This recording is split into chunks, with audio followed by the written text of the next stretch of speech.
Hello engineers. तो आज से हम लोग शुरू करेंगे प्रोसेस शेड्यूलिंग के बारे में पढ़ना। प्रोसेस शेड्यूलिंग के बहुत सारे टेक्निक्स होते हैं, ठीक है। लेकिन उन सारे टेक्निक्स को पढ़ने से पहले हम लोग कुछ बेसिक टर्म्स पता होने चाहिए प्रोसेस शेड्यूलिंग के बारे में। तो पहले प्रोसेस शेड्यूलिंग होता क्या है। तो हमारे पास रेडियल स्टेट में P1 टू Pn प्रोसेसेस है और इन सब प्रोसेसेस को हम लोग को सीपीयू पे सीपीयू साइकिल के लिए भेजना है, ठीक है।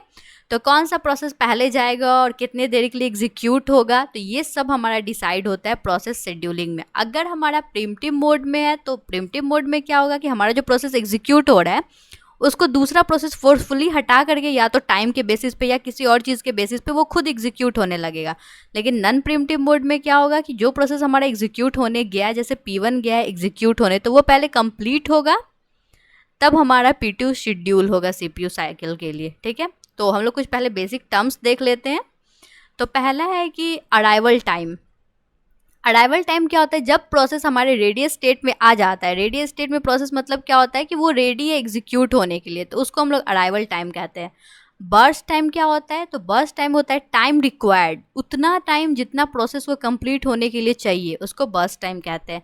कंप्लीशन टाइम, जिस टाइम पे मान लो कि प्रोसेस T1 से स्टार्ट हुआ और T1 मतलब फर्स्ट सेकेंड से स्टार्ट हुआ, 1 सेकेंड से स्टार्ट हुआ और 5 सेकेंड तक चल रहा है, ठीक है। तो इसका कंप्लीशन टाइम हो जाएगा 5वां सेकेंड और इसका बर्स्ट टाइम हो जाएगा 1 to 5, मतलब क्या 4 सेकेंड इसका बर्स्ट टाइम हो गया। उसके बाद है हमारा turn around time. Turn around time क्या होता है, तो ये डिफरेंस बिटवीन होता है कंप्लीशन टाइम एंड यहाँ पे अराइवल होगा। अराइवल टाइम और कंप्लीशन टाइम के बीच का जो डिफरेंस होता है उसको कहते हैं टर्न अराउंड टाइम। उसके बाद है हमारा waiting time. Waiting time difference होता है टर्न अराउंड टाइम और बर्स्ट टाइम के बीच का। रिस्पॉन्स टाइम क्या होता है, जब प्रोसेस हमारा अराइव हुआ है, मतलब आया है, और वो जब फर्स्ट बार रिस्पॉन्ड किया है, तो इन दोनों के बीच का जो डिफरेंस होता है ना, उसको कहते हैं रिस्पॉन्स टाइम। तो हमने 2 क्वेश्चन यहाँ पे लिखा है, शायद वो ऑब्जेक्टिव में आ जाए।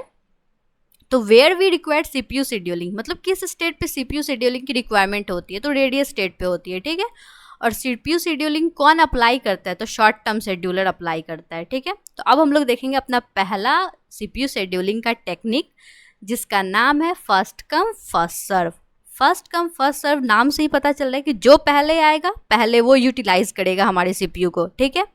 इसमें क्राइटेरिया होता है, मैंने बताया था कि सारे टेक्निक्स कुछ क्राइटेरिया के बेसिस पे। इसमें क्राइटेरिया अराइवल टाइम, अगर P1 से लेके P5 तक प्रोसेस है, तो जो अगर P1 फर्स्ट पे आया है और P5 जो है 5 पे आया है, तो एग्जीक्यूट पहले P1 होगा और P5 उसके बाद एग्जीक्यूट होगा।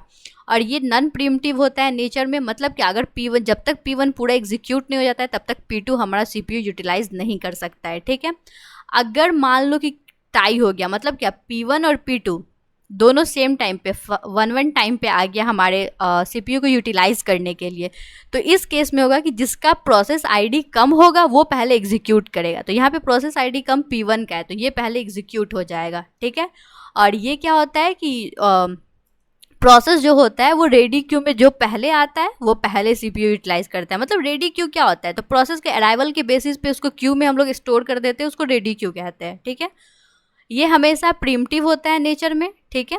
तो हमने पहला क्वेश्चन लिखा है, consider the set of 5 processes. ये 5 प्रोसेस का हमने सेट लिया है P1 टू P5, ठीक है, जिसका अराइवल टाइम दिया हुआ है और बर्स्ट टाइम दिया हुआ है।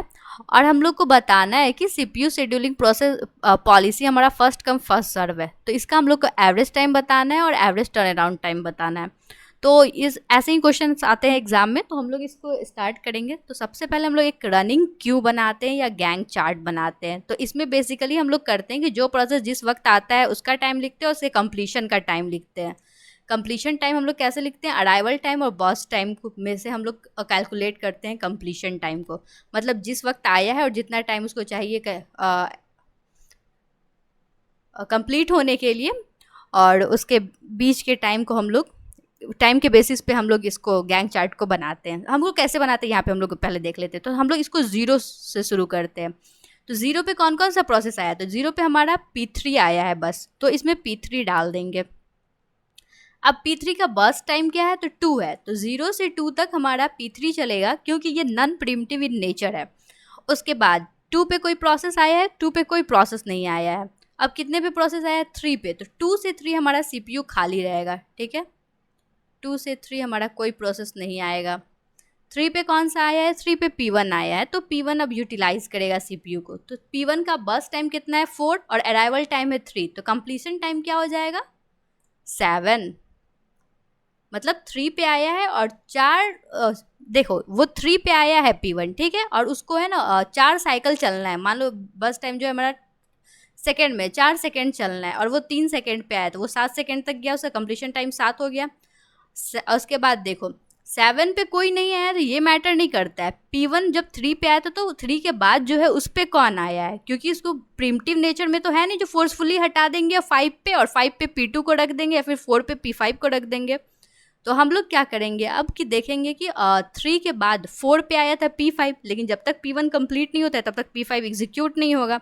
तो P1 हमारा कंप्लीट हुआ 7 पे, तो अब P5 आएगा इसमें, और P5 का हमारा बस टाइम है 3, मतलब क्या ये 10 तक चलेगा, ठीक है। उसके बाद आएगा हमारा, अब आ गया यहाँ पे टाई हो गया, P2 भी 5 पे आया है और P4 भी 5 पे आया है। तो हम लोग क्या करेंगे, जिसका ID कम हो, तो ID कम P2 का है तो P2 पहले एग्जीक्यूट हो जाएगा। तो P2 का बस टाइम कितना है 3, तो ये चलेगा हमारा 13 तक। उसके बाद लास्ट में हमारा बच गया P4 आ जाएगा यहाँ। P4 कब तक चलेगा, इसका बस टाइम 1 है तो ये 14 तक चलेगा। तो अब हम लोग यहाँ पे कंप्लीशन टाइम सबका लिख लेते हैं। कंप्लीशन टाइम P1 का है 7, P2 का है 13, P3 का है 2, P4 का है 14, P5 का है 10। कंप्लीशन टाइम जब हम लोग निकालें तो अब हम लोग निकालेंगे टर्न अराउंड टाइम। तो टर्न अराउंड टाइम क्या होता था, हम लोग डिफिनीशन में जाके देखते हैं। टर्न अराउंड टाइम होता था कंप्लीशन टाइम और अराइवल टाइम के बीच का डिस्टेंस। तो कंप्लीशन टाइम है हमारा 7, अराइवल टाइम है हमारा 3, तो टर्न अराउंड टाइम क्या हो जाएगा 4, और फिर कंप्लीशन टाइम है हमारा 13, अराइवल टाइम है हमारा 5, तो ये हो जाएगा 8। कंप्लीशन टाइम है हमारा 2, अराइवल टाइम है 0, तो 2। कंप्लीशन टाइम है हमारा 14, अराइवल टाइम है हमारा 5, 9। कंप्लीशन टाइम है हमारा 10, अराइवल टाइम है 4, तो 6। ये सब हो गया हमारा टर्न अराउंड टाइम। उसके बाद हम लोग निकालेंगे वेटिंग टाइम। वेटिंग टाइम क्या होता है, तो फिर हम लोग जाके देख लेते हैं डिफिनीशन। वेटिंग टाइम होता है हमारा difference between turn around time and burst time. Turn around time और बर्स्ट टाइम के बीच का डिफरेंस। तो इसमें टर्न अराउंड टाइम है 4, बर्स्ट टाइम भी है 4, waiting time 0। Turn around time है 8, बर्स्ट टाइम है 3, waiting time 5। Turn around time है 2, बर्स्ट टाइम है 2, 0, 9, 1, 8, 6 है टर्न अराउंड टाइम और वेटिंग बर्स्ट टाइम है 3, तो हो जाएगा 3। अब हम लोग को निकालना था एवरेज टर्न अराउंड टाइम और एवरेज वेटिंग टाइम। तो हम लोग नेक्स्ट स्लाइड में जाएंगे। तो एवरेज टर्न अराउंड टाइम हमारा हो जाएगा 29 डिवाइडेड बाई 5.8। देखो टर्न अराउंड टाइम कितना था 8, 4 12, 12 2 14, 14 और 15 29, ठीक है। और टोटल हमारा कितने प्रोसेस थे 5। तो एवरेज कैसे निकालते हैं, sum of all events divided by total number of events, ठीक है। तो ये हो गया हमारा 5.8 हो गया एवरेज टर्न अराउंड टाइम। और एवरेज वेटिंग टाइम हमारा हो जाएगा 16 डिवाइडेड बाई 5 जो कि है 3.2, ठीक है। तो अभी हम लोग फर्स्ट कम फर्स्ट सर्व का हम लोग average turn around time average waiting time निकालना सीख लिए। फर्स्ट कम फर्स्ट सर्व होता क्या है, क्या क्या क्राइटेरिया होता है उसका, ये सब कुछ हम लोगों ने देख लिया है। अब हम लोग इसका एडवांटेजेस और डिसएडवांटेज देखेंगे। तो सबसे पहले इसका हम लोग एडवांटेजेस देखते हैं। तो ये बहुत सिंपल है और इजी टू अंडरस्टैंड है, ठीक है। इसको हम लोग ईजिली इम्प्लीमेंट कर सकते हैं। क्यों डेटा स्ट्रक्चर हम लोग यूज़ करते हैं, इसमें हमने देखा था रेडी क्यों हम लोगों ने यूज़ किया था। और इसमें स्टारवेशन नहीं होता है। स्टारवेशन नहीं होता है मतलब क्या, स्टारवेशन पहले क्या होता है, कोई प्रोसेस है वो हमारा इनफाइनाइट टाइम के लिए वेट करते रह गया अपने सीपीयू में शेड्यूल होने के लिए, ठीक है। इनफाइनाइट टाइम के लिए वेट किया कोई प्रोसेस सीपीयू में शेड्यूल होने के लिए, उसको स्टारवेशन कहते हैं। मतलब फिक्स नहीं है कि उसको कितना देर वेट करना है सीपीयू में शेड्यूल होने के लिए, उसको स्टारवेशन कहते हैं। लेकिन फर्स्ट कम फर्स्ट सर्व में क्या होता है, जो पहले आता है वो एग्जीक्यूट होके फिर अगला आ जाता है एग्जीक्यूट होने। उसके बाद हमारा है डिसएडवांटेज। इसमें प्रायोरिटी जो है बर्स्ट टाइम नहीं है, जिसके कारण जो क्या हो सकता है कि जिस प्रोसेस का लंबा टाइम है, बस टाइम क्या होता है कंप्लीशन, कितना टाइम चाहिए उसको कंप्लीट होने के लिए। जिस प्रोसेस को ज़्यादा टाइम चाहिए कंप्लीट होने के लिए, तो उसके कारण जिस प्रोसेस को कम टाइम चाहिए कंप्लीट होने के लिए, उसको बहुत देर वेट करना पड़ सकता है, ठीक है।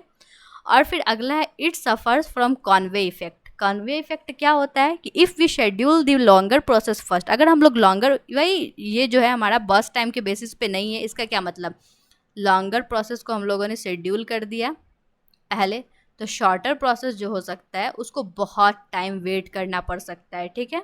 इसी को कहते हैं Conway effect. That's all for today guys, thank you for watching.